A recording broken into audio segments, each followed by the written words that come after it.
السلام عليكم ورحمة الله وبركاته. عندي بقول لعوانو لحدن سنة كهر ما أنت أوكله لح إلى باتنك جون كون سقال بقول يو لحدنكي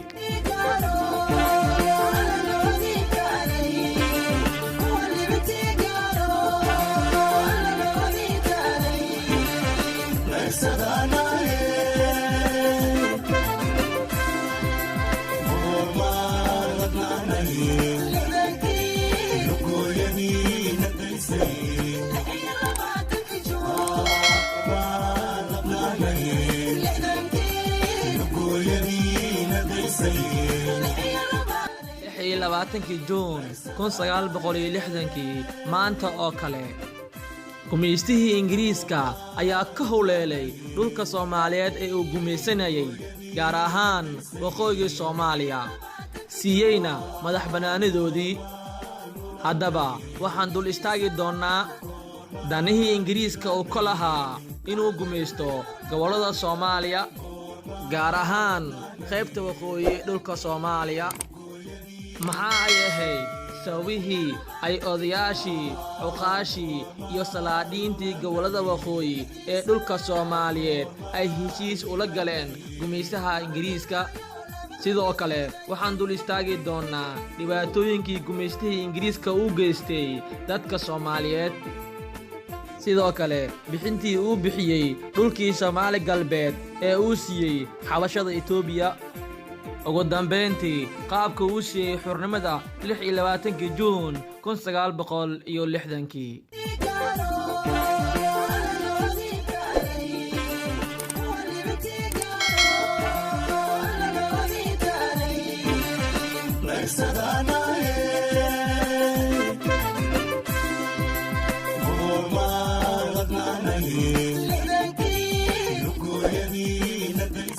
dantii uu ingiriisku ka lahaa gobolada waqooyi ee dhulka Soomaalida waxa ay ahayd ilaalinta danaha saldhigga ciidanka ee Cadan ee uu qabsaday sanadka markuu ahaa 1839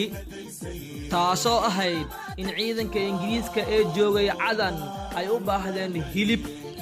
sida iyaga xilliga laga soo xigtay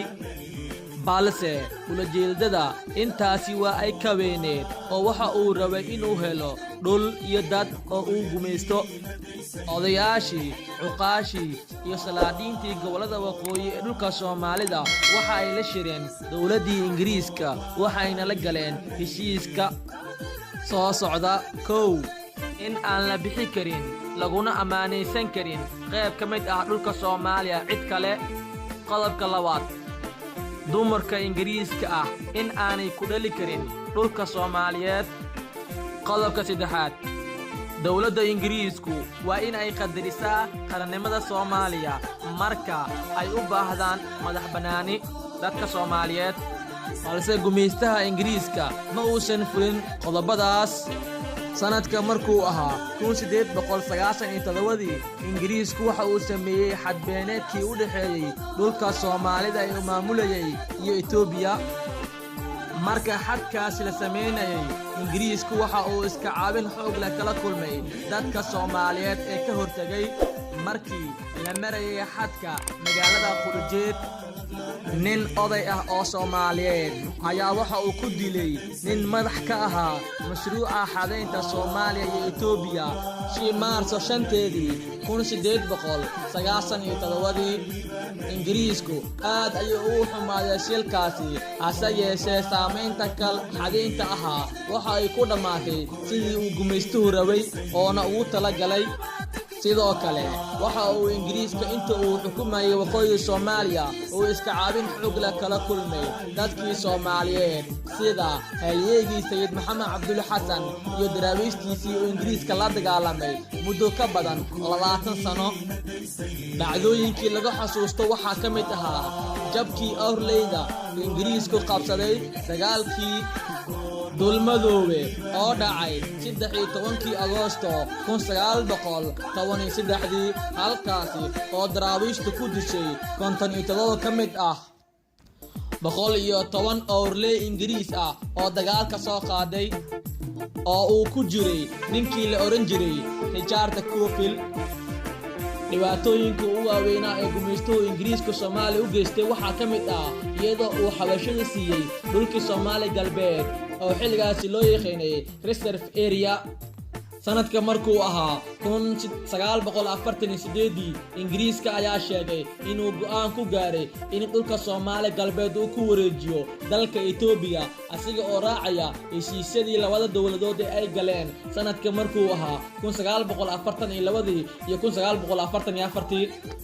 go'aankaasi oo lagu dhawaaqay magaalada Jigjiga waxa uu dhaliyay rabshado ka dhacay magaalada Jigjiga kuwaas oo ay ku dhinteen 25 ka mid ah dadkii Soomaaliyeed. kacdoonkaas ay sameynayeen dadkii ka careysnaa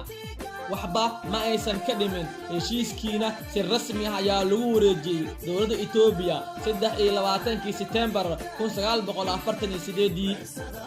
markii ay taariikhda ku beeganeed 28 Febraayo 1955 ayaa Ingiriiska uu sheegay dadkii Soomaaliyeed ee ku noolaa hawdka reserve area in ay ka tirsan yihiin dadweynaha Itoobiya. dadka Soomaaliya ee halkaasi ku noolaa waqooyiga Soomaaliya ayaa arintaasi degdeg ah ugu hor yimid waxaana dhacay banaanbaxyo kuwaas oo markii dambe keenay in wafdi loo diro dalka Ingiriiska si ay arintaas uga wada hadlaan. gumaystaha Ingiriiska ma fulin dhammaan qodobadii lagu heshiiyey ay la galeen uqaasha iyo odayaasha Soomaaliyeed. dagaal fara badan oo ay la galeen dadkii Soomaalida gumaystaha ugu dambeyntii Ingiriistu waxa uu gobolada waqooyi dhulka Soomaaliya xukumayay ilaa ay laga gaaro 26 Juun 1960. maanta oo kale ayayna Soomaalida waqooyi ku nool ay waxay heleen xurnimadoodii. intaan hayno joogto qaybtiina koowaad.